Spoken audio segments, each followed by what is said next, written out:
this is something very special. If we're talking about the triple gem on this level, we're talking about taking refuge in the triple gem on this experiential level. In ancient times, without begging bowl, a monk's life was not easy. The way we move, the way we communicate, the way we make money, all of them are really speedy. And now I try to keep the mind at the center of the body at all times.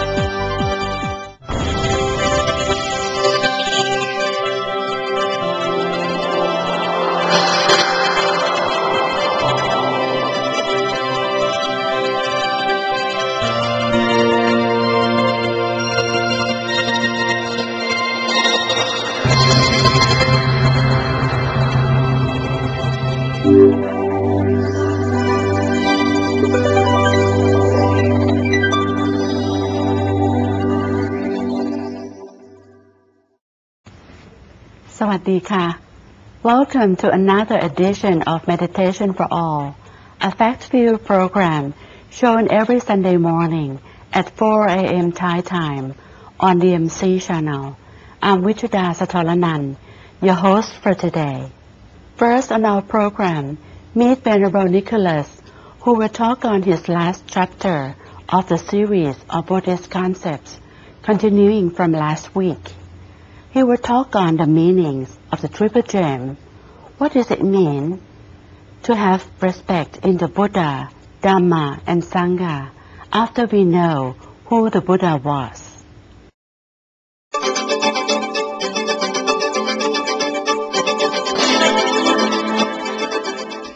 What we think is the difference between an unenlightened person and an enlightened person is that the enlightened person has attained something which the unenlightened person has not.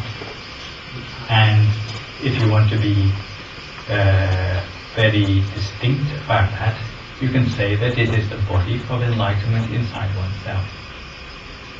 So how can one understand the Four Noble Truths? You can't understand it by intellect on a very mundane level, but you must be equipped with something which allows you to understand that, to see through to the meaning of the Noble Truths. And in this particular case, we'd say it's the body of enlightenment inside oneself. And clues to us are left in the scriptures that this is in fact true.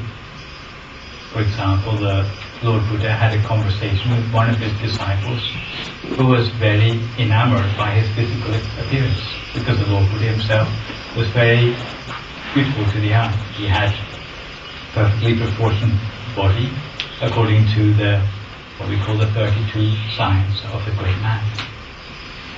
And this disciple of his called Vakali used to follow him everywhere and spy on him, because it gave him great pleasure to see the Buddha. He felt joy every time he saw the Buddha. And eventually the Buddha, by banishing him to a place where he could no longer spy on the Buddha anymore. And he was so put in so much sorrow by the fact he couldn't see in the Buddha anymore that he wanted to commit suicide. So he was positioned on the edge of a cliff and was about to jump to his death when the Buddha created a vision of himself to appear in front of Vakali, teaching him, "He who sees the Dhamma sees me. He who sees me sees the Dhamma." So this means that seeing the historical Buddha in all his glory, with all the 32 signs of his physical body, was not seeing the Dhamma. But the real Buddha must have been something deeper than that. So the real Buddha is not his physical body, but something deeper, which is the body of enlightenment, by implication. Whoever sees the body of enlightenment sees the Dhamma. Whoever sees the Dhamma sees that body of enlightenment. So this is the difference between Siddhartha the prince and Siddhartha the Buddha, is the fact that he attained something different. And this thing which he attained allowed him to understand the nature of reality in its entirety. When we see the Buddha in this way, not just on the surface anymore, but at the very essence of what it was to become a Buddha, then we realize that this experience is not restricted just to the Buddha alone. But again, like the concept of enlightenment, this is something which is open to every person to attain. In fact, according to the tradition left behind for us by the great abbot of Wat Pak Nam, we have this seed of enlightenment inside all of us, but rather like an underground well which has not yet been discovered or which has not yet been reached by an artesian well. If we have not reached it, it's of no use to us. It's only when we can attain to it or we can get down as far as it, then we are able to draw on it and get benefit from it. So this is also found in the Mahayana teachings as well, but it's interesting that within the Theravada tradition, the great abbot of Wat Pak Nam talked about this experience, this essence of enlightenment within every being. When we're trying to meditate, in fact, we are reaching towards this body of enlightenment inside ourselves. Because if we can reach it, then the body of enlightenment is something we can use as a tool to examine about the nature of reality in a way which is not biased or limited by our physical makeup, but which can see beyond that. Something which is like a platform which is so objective that it's not shaken even by looking at things from one lifetime to another or from one realm to another. So this is something very special, which if we're talking about the triple gem on this level, we're talking about taking refuge in the triple gem on this experiential level. It no longer means something intellectual anymore. It's not merely a rite of passage anymore, but it means attaining something in oneself. In fact, in the Pali language, we say, Saranang Gacchami, I go to the Buddha for refuge. So it's as if there is some movement towards whatever this nature of Buddhahood is. And our teacher says that it is moving inwards on the central axis until we can attain Buddhahood inside ourselves. This is what is really going for refuge. We don't have to go anywhere. We don't have to go to the temple. We don't have to go to India. But we go inwards on the inner axis in order to attain the Buddha inside ourselves, i.e. the Buddha Ratana, which is like the body of enlightenment. It's like a Buddha which is of living crystal inside ourselves. If we attain that, then we attain to a certain degree some part of the enlightenment of the Lord Buddha. On this level of meaning, when we talk about Dhamma, then it is the wisdom which is encapsulated, embodied within this body of enlightenment inside ourselves. Sometimes it's described as a sphere of Dhamma, because often it's spherical in shape, it's spherical at the center of the Dhammacaya itself. And on this sort of level, the Sangha is on a deeper level, whatever protects, whatever nourishes this Dhamma at the center of the body of enlightenment.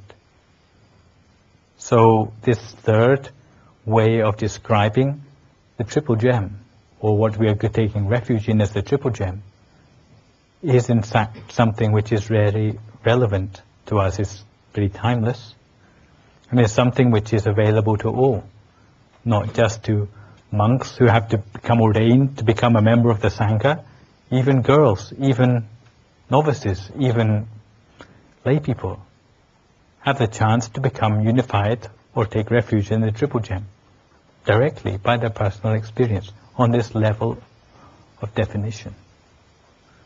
So it's this last level of definition of the triple gem which we are very interested in, especially when we are putting so much effort into our practice. Because although we may be monks on the outside, but to become pure on the inside, we need to attain this triple gem within ourselves as well, so that we are Sangha both on the outside and on the inside as well. And this is why some lay people may meditate better than monks. Some lay people may have even a better understanding of what it is to be a monk, because they have it from the inside. And you ask why people like the founder of our temple, Kunyai, could have such a great knowledge of the scriptures and of Buddhist teachings, even though she was illiterate. Then this is the answer, because she had contact the whole of the time with the triple gem within herself. And this gave her the answers to questions which she was searching for.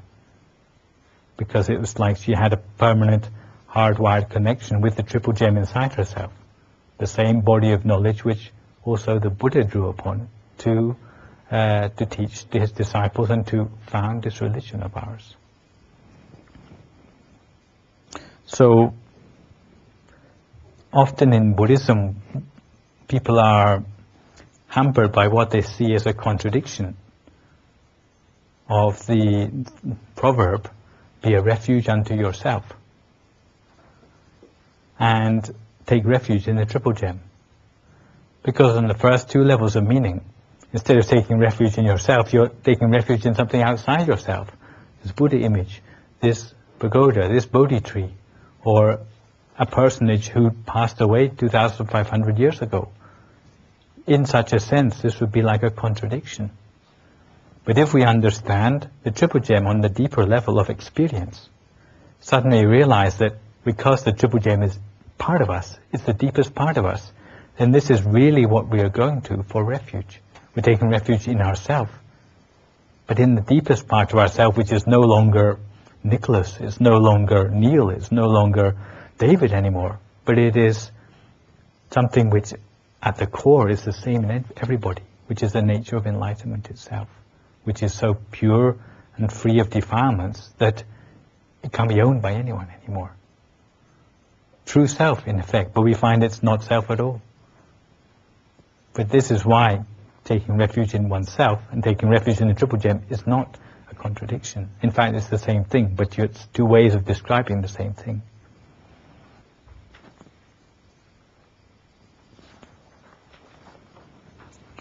If we can attain the triple gem inside ourselves, then we attain something timeless, which will help us even beyond death.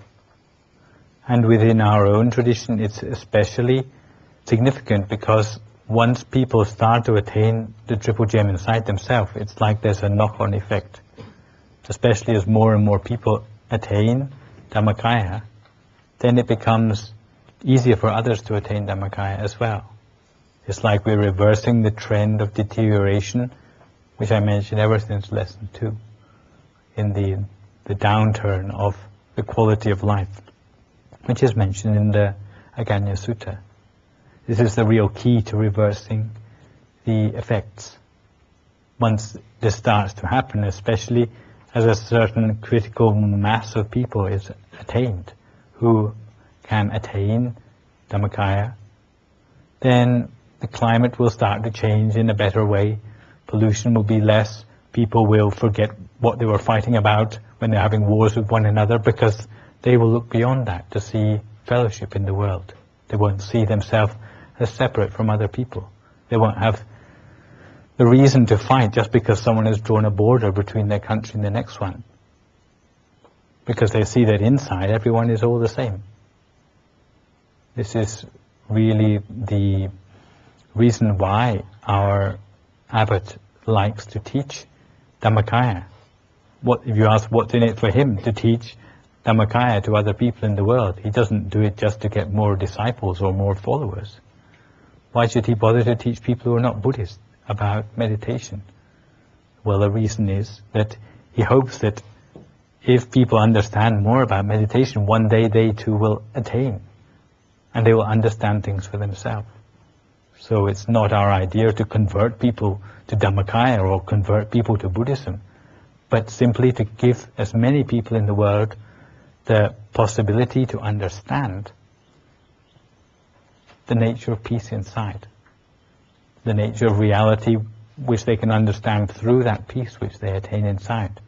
And then world peace will take care of itself. So this is really the big picture of why in our own temple we have so many outreach projects. instead of simply being content with, oh, well, I've attained Dhammakaya now, I just go and sit under a tree and be happy. But we feel that we must give something back to society, because this is the key also to making sure our bigger environment, our wider environment, can come to peace and harmony as well. So what I've talked about today is, by way of summary, building on all the other things I've talked about over the last 10 days, whether it be the subjects of death and rebirth and karma. It all is linked together with this final thing which we must try to do, which we should expend our effort in doing, which is to attain the triple gem within ourselves, to take refuge in the triple gem inside ourselves, and to help to spread this for the benefit of others in the world. 10 sessions is in fact a very short summary of what we have in Buddhism. In a way, it doesn't really do justice to Buddhism at all, because there's so much more which I haven't talked about. If you're here for 2 months or 3 months, then there's plenty more to talk about without repeating myself, about how Buddhism can be applied to all sorts of things, about the nature of the defilements in the mind. But we have only a limited time. But what I hope you've got from listening to some of the things we've been talking about on this course is at least to whet your appetite to want to study more. As I mentioned in the beginning, the knowledge in the scriptures passed down to us is not just a book like this, something like the Bible, but it's a whole bookcase. The Buddha was alive for many years, and he preached for as many as 45 years, every day, day and night. So the teachings which have been preserved are very complete. He taught on nearly every subject to people of nearly every sort of walk of life. He preached to monks, he preached to lay people. And if you can, you should take the opportunity to read some of the Buddhist scriptures for yourself, so that you get more than just someone else's opinion about what they thought the Buddha taught. If you start to read it for yourself, I think you feel much more intimate with how the Buddha taught, the way he taught, the way he used words when he was teaching.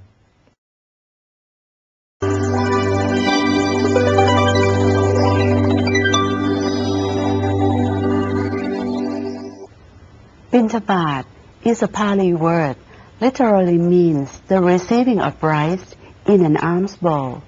Lord Buddha stated that monks must seek alms so that they will have enough time to meditate and study the teachings in order to offer something back to alms giver. In this edition of Buddhist culture, you will learn the significance of that alms bowl that means more than just a container of food.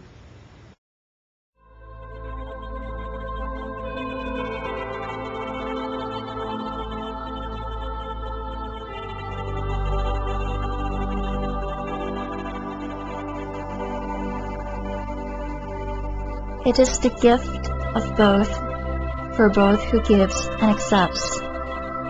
It endows both the promising life, enlightenment for one, and a better day for the other. It is the food for living, and the food to earn the life. Giving alms and begging bowl, the activity that turns the wheel of eternity.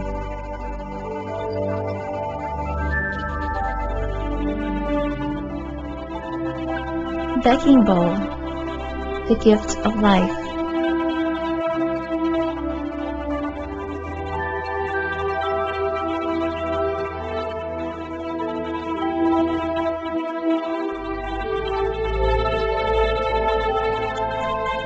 Begging bowl is not for a beggar. It is especially for the wise man who visions the endless life of rise and fall, love and hatred. Then only need is food to maintain the life of the living body under the three robes.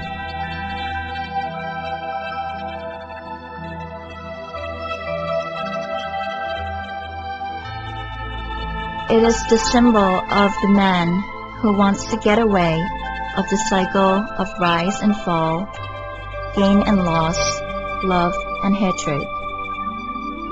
And absolutely he wants to be seated on the place of entirely joyful peace, of immortality called Nirvana.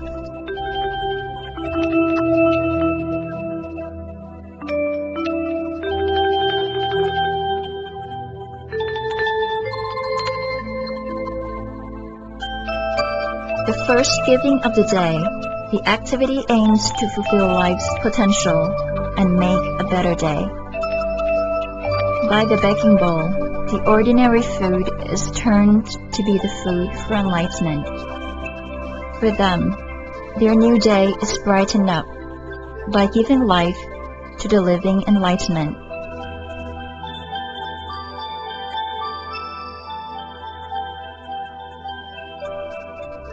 And for the Buddhist monks, they sustain their living bodies for further study and deeply touch of absolute truth for entirely enlightenment.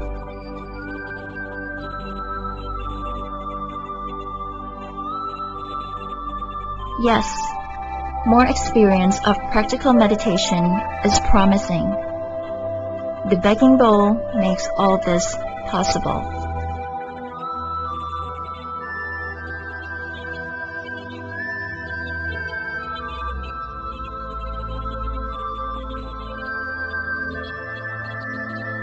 It is said that the begging bowl was earthenware. Firstly, at the early age of Buddhism, begging bowl was made from well-prepared mud, baked in very high temperature. It resembled the earthen pots of ancient eras.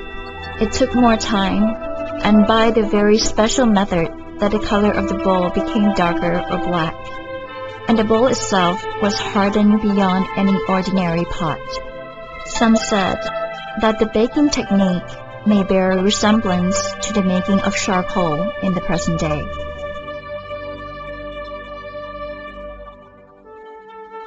But the origin of the shape remains unknown, as well as the reason why the baking bowl should be like this. One tale said that the shape of the baking bowl came from the curve of a cashew nut. In ancient times, cashew nut around the northern part of India was very big, and some said that it was big enough to be the bowl. Yet, this is a tale without confirmation.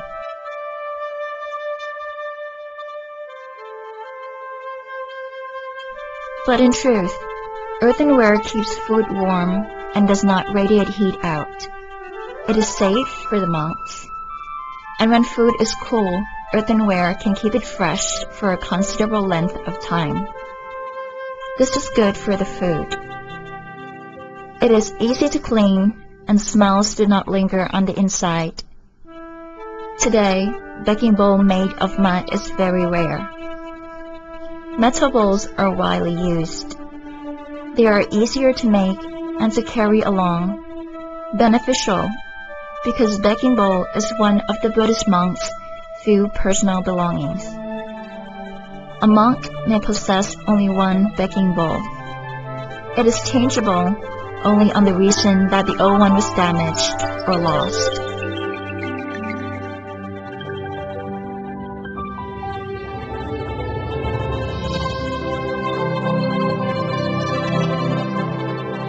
A baking bowl comes with a support base or stand.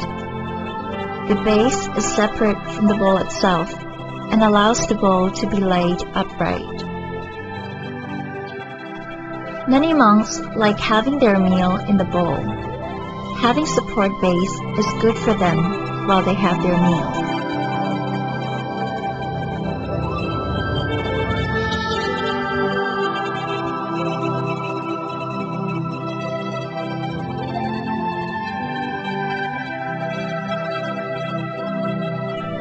The baking bowl is one of Buddhist monks' personal belongings. especially in the old times. The traveling monks who made pilgrimages earned their journey together with personal belonging. And the begging bowl is a necessity because it provides the sustenance to maintain the life of the living body under the three robes.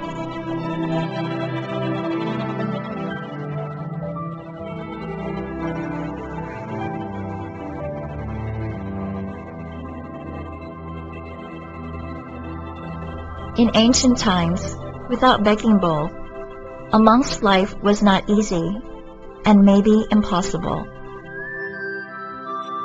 Begging bowl is the symbol of asking for food.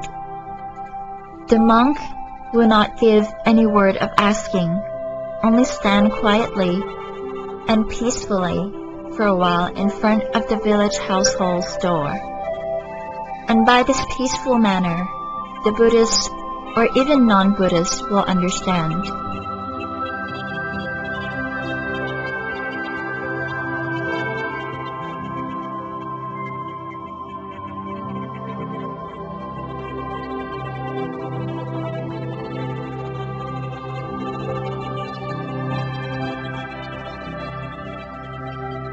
In past eras, the traveling monk could have only the food in the bowl for his meals.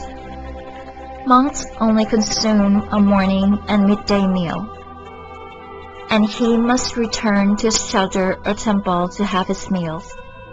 Whatever is left over from the morning meal becomes the midday meal. And some monks enjoy only one meal a day, either only the morning or the midday meal.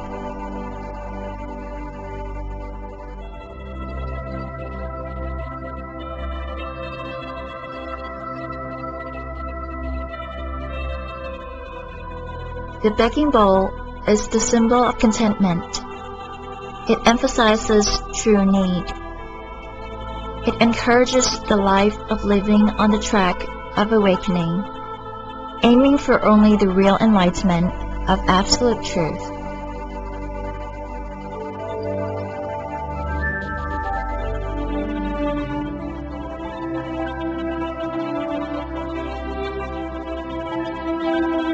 With begging bowl and the three robes, Lord Buddha folded his robes, placed the inverted bowl on the robes, and said to his chief disciple, Ananda, "Ananda, stupa should be like this."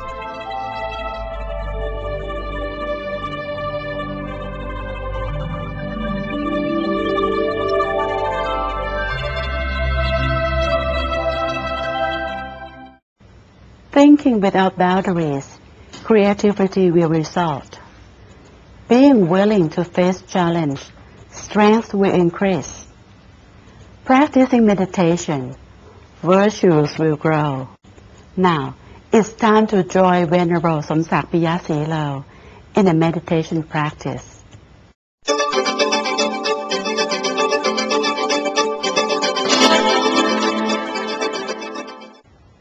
We live our life nowadays at really a high speed. And the way we move, the way we communicate, the way we make money, all of them are really speedy. That's why we lose peace. We are running out of peace and we don't see the beauty along the path we go past. But in meditation, it is a good news for all of us. Meditation can help reduce the speed of the mind. And if you practice meditation often, you are a regular meditation practitioner, you will realize how meditation can reduce the speed of your mind and increase the degree of peace in each activity of the life. Now it's time to meditate again. So look for the best favorite corner when we want to sit, and then you may drink a glass of warm water, and then settle down. You can sit on the floor, you can sit on the chair, you can sit on the cushion, wherever you like, as long as the back is kept erect in order to prevent yourself from the pain. Now you are ready and I am ready. So we close the eyes softly.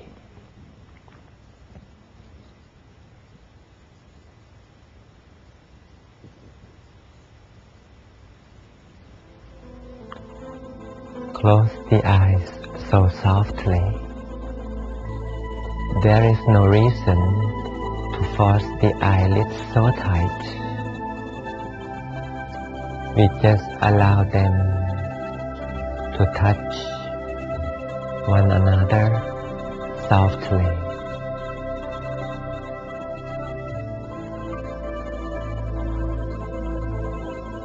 Feel the relaxation that's increasing right now.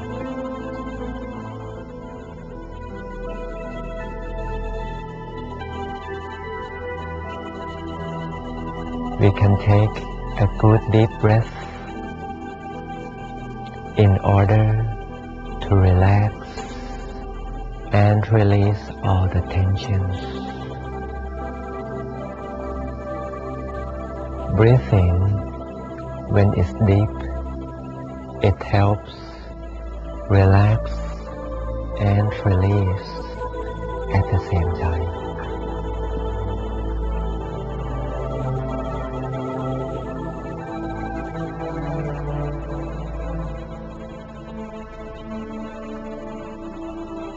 Relax the entire physical body now, as if it is dipped into the lake of relaxation. Every part of the body is relaxed. Once the body is relaxed, the mind is getting more relaxed as well.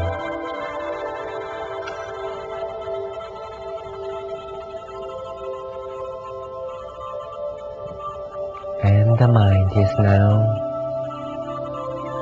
going at a slower speed because we are now ready to meditate.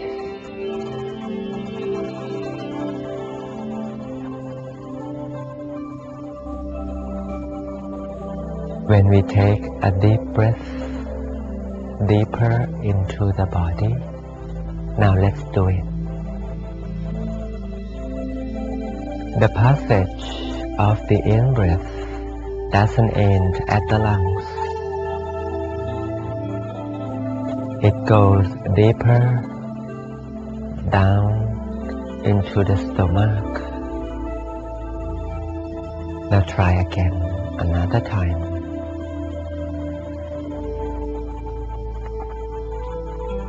It goes and reaches the middle of the stomach. Then it starts to turn out. Now we learn the far end of the in-breath. We know now where it is. The turning point of the breath is inside the middle of the stomach. This is where the mind is supposed to come to a standstill, right inside. This is the point of really good balance. It is where the body is in good balance. It is also where the mind is in best balance. So the turning point of the breath is where the physical body and the balance of the mind come to meet. We get connected, both body and mind over here.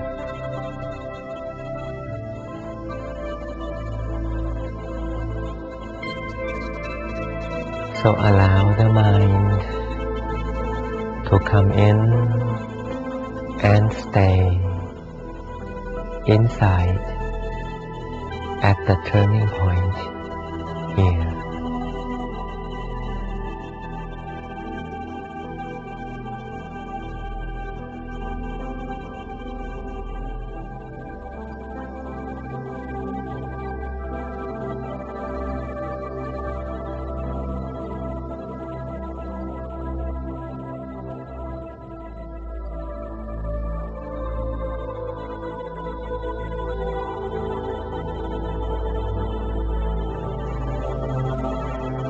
The mind now learns to settle down peacefully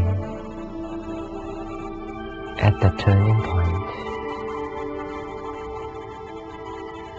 The mind is slower and slower as time passes by.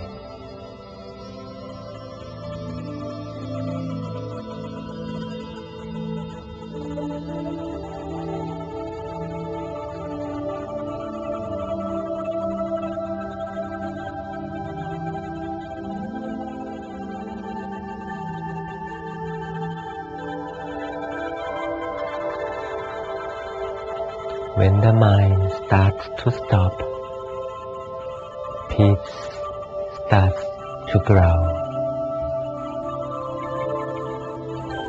So we feel more peace right inside the center of the stomach now. Peace will happen every time the mind starts to stop, and we have learned, we have practiced little by little how to keep the mind stop and stay still right here.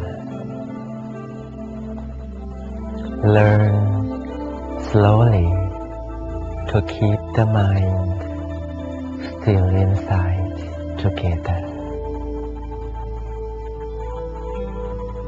The process will be little by little. We don't use high speed to make the mind stop. We use a low speed, slower, slower, until the mind learns to stop. And peace will grow.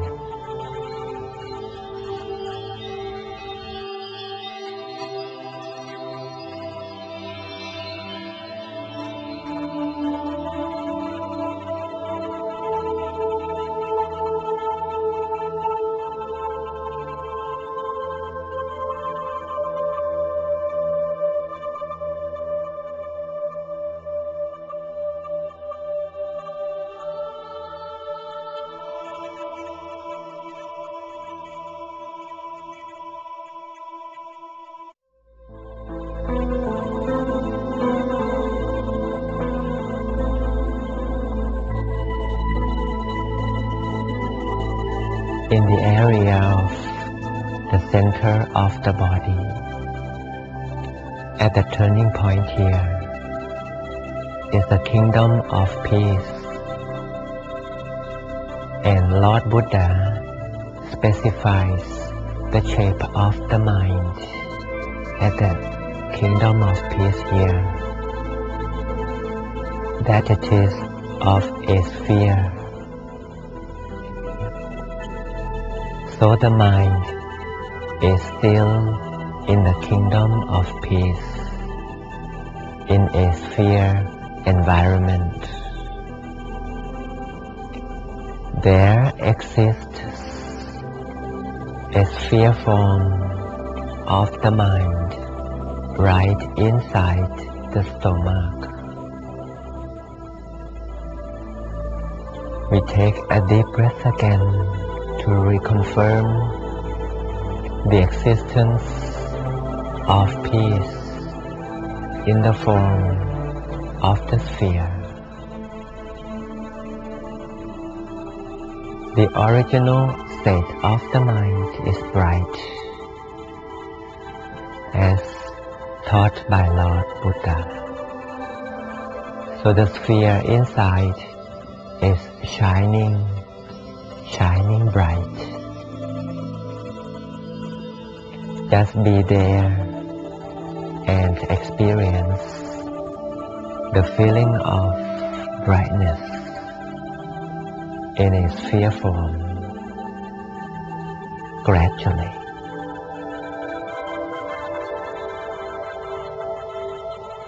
Just be there and welcome brightness inside.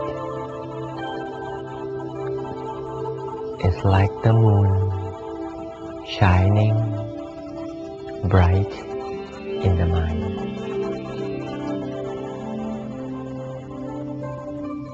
So we just welcome the appearing full moon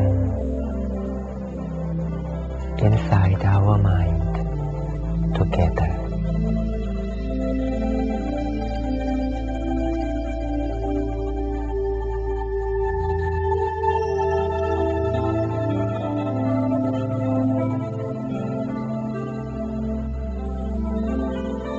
Let the full moon rise high in the middle of the body.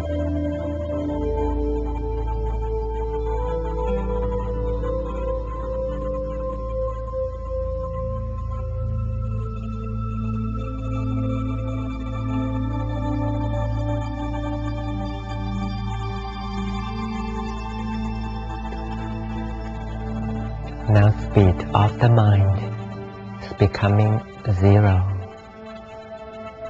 The mind learns to stand still. Every time the mind is motionless, we are creating peace.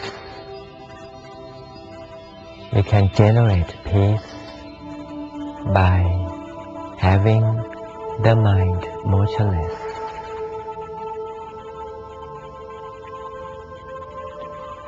If the mind stops driving,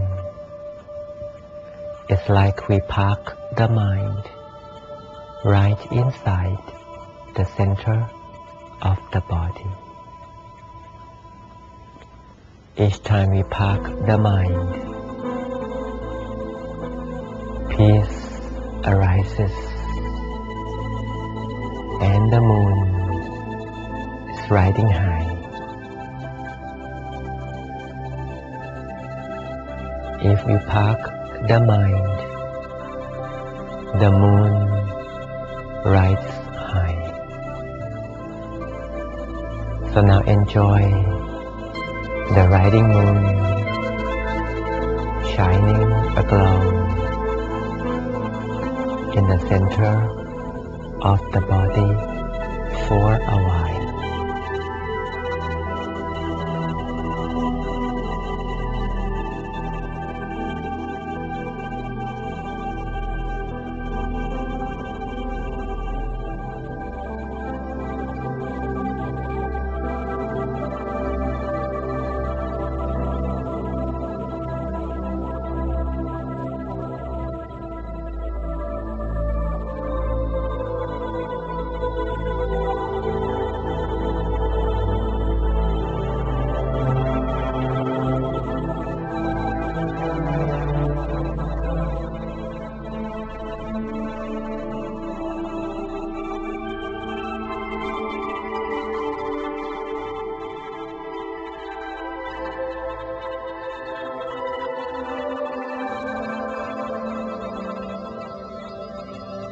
Now let our shining moon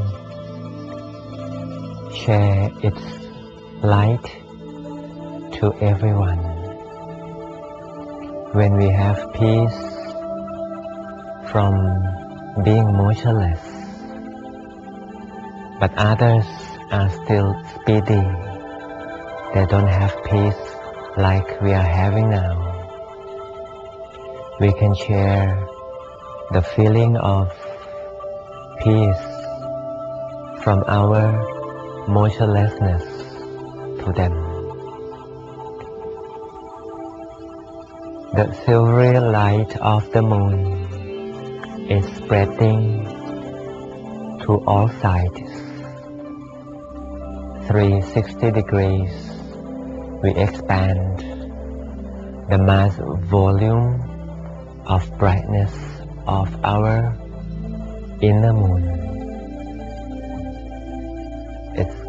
It glows in all directions, and we can share peace to everyone. In everyday life, we learn how to slow down, and when we talk to them, they will notice the change we have made. We're slower, and then they will learn from us how to slow down again. So the know-how of slowing down can be transferred. We recommend them how to slow down the mind, how to get more peace, how to see more beauty of everyday life. So now we are the beginning of peace for all of the folks we have contact. Before we leave the speed zero moment, we can count down slowly from 9 to 0. Let the speed be 0 always, or as much as we can hold. From 9 to 0. And then, if we are ready, really slowly, we can open up.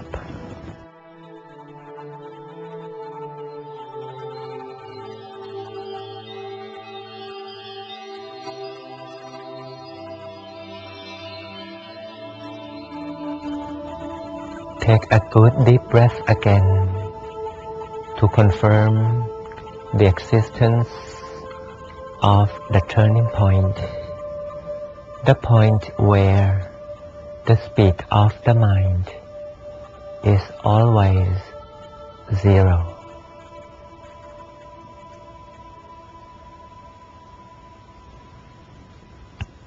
Welcome back to the world. When you come back this time, you are better off. The mind is more peaceful. You learn how to slow down the speed of the mind. Every time you meditate, you are happier. Congratulations for being able to slow down. And talk to people who you know about how to slow down the speed of the mind by teaching them meditation and the turning point.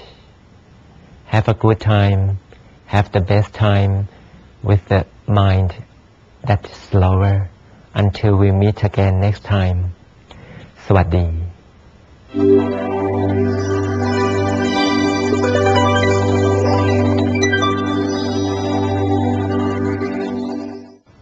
Next, meet another participant of the Middle Way Meditation Retreat. Mr. Lim is from Malaysia, whose record of practicing is breathing meditation, and he found that feeling the mind at the center of the body is quite easy and improves his meditation. He would like everyone to try. Meet him in the next interview with Jinda Limsakul.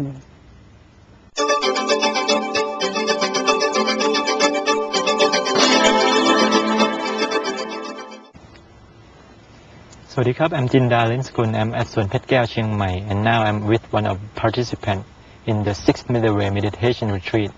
Swadikap. Sawadee. Okay, could you tell me your name and where you're from, please? My name is Lim. I'm from Malaysia.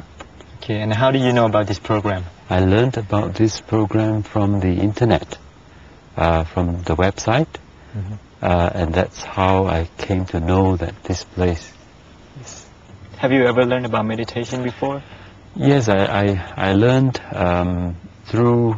It started with a Dharma talk by a British monk who inspired me to get into meditation, and it was the type where it's known as the breathing meditation. So every time he was talking about the beautiful breath, and that's how I learned the type of meditation. And from this retreat, I have gathered that there are other ways of doing meditation, and from here I managed to try to adapt what I have been doing with the method that has been imparted here through the retreat. And how is different? Well, this meditation technique it teaches you how to focus your mind and put it at the center of your body, which is described as 2 fingers above the navel. But there is, even though there is this emphasis on the center of the body, as long as you're able to put it somewhere around there, that is not so important at this moment for a beginner, as I understand it. Yes. So I have been able to, I managed to adapt the breathing technique with this center of the body, using my breathing exercises and letting the mind stay around the center of the body. Yes. And it has helped me to relax much easier and faster. Okay. Yes. And about meditation is universal. How do you feel about that?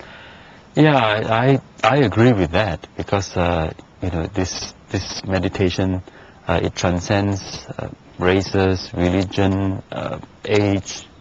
Anybody can do it. Yeah. And it calms the mind. It makes a person peaceful. You're able to focus on the things that you do, and it controls the person's temper. Okay, and what is the most impressive meditation experience here? Well, if I can call that impressive, Maybe the best one you have. Yes, I think the one that I had was the feeling that there was this floating sensation, and as if like the hands have disappeared. So, and after meditation, how do you feel for the rest of the day? Oh, very peaceful, calm, and happy. Oh, wow. Yeah. Okay, and what's technique in meditation to calm your mind down? What's your own technique? As I described just now, I use the breathing technique and try to place the mind onto the center of the body. And now I try to keep the mind at the center of the body at all times. I try to. Okay. Yeah. And how do you like the place around here and the program we have? How do you like it? Oh, this is a wonderful place for a meditation retreat. And as far as the program is concerned, it is very well thought out. And I think by putting the participant with the nature, it helps in the entire retreat. Just keep it up. Okay. And what have you learned about this program, out of this program so far? What have I learned? Okay. Well, I've learned how to at least improve on my meditation technique, and of course I would continue to strive to look for what we call I think I was told, the some level of happiness called peace of mind. Mm-hmm. Yes. Okay. And are there anything new to you here? As far as the technique is concerned, yes, I learned something new, and the place itself is a wonderful place to be. Yes. Is it a surprise for you for not having a dinner? Not so much. I have been skipping meals, especially lunch, but so now not having dinner may be something new, but it's all right. I can get used to it. Mm-hmm. And if you have a chance to come back here again, would you like to come back? Yes, certainly. Most likely to be this year. And how would you recommend this program to others? Yes, I would. I certainly would recommend this program to other people. I just came from a nearby temple. Yes, and I was told that they also have the same kind of retreat, but very different. And I find that this retreat here is more personal, as well as it puts you back into the simple, basic way of living, not the luxurious way where you have good living and good food. Mm-hmm. Yes. And with meditation, how would you apply it to your daily life? Well, I would what do you call it? Whatever problems that I have, I would first try to think about it, and because of the technique that I've learned, it seems that now I'm calmer, Mm-hmm. and I should be able to think about my problem first without coming to any conclusion. Mm-hmm. Yeah, and that will help greatly in my life. Mm-hmm. Yes. Okay, and what would you like to say to the audience of DMC at home? Continue to meditate. Okay. And anyone who you'd like to thank in particular? I'd like to thank everyone that I know. Okay. Yeah, and particularly the organizers of this retreat, Okay. for giving me the opportunity to learn. Yes, and I'll continue to learn. Okay. And anything else you'd like to say? No, thank you. Okay. Okay, ขอบคุณครับ ขอบคุณครับ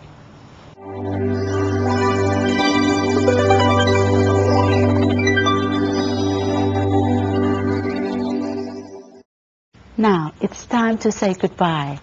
I hope to enjoy the program. See you again next week. Goodbye. สวัสดีค่ะ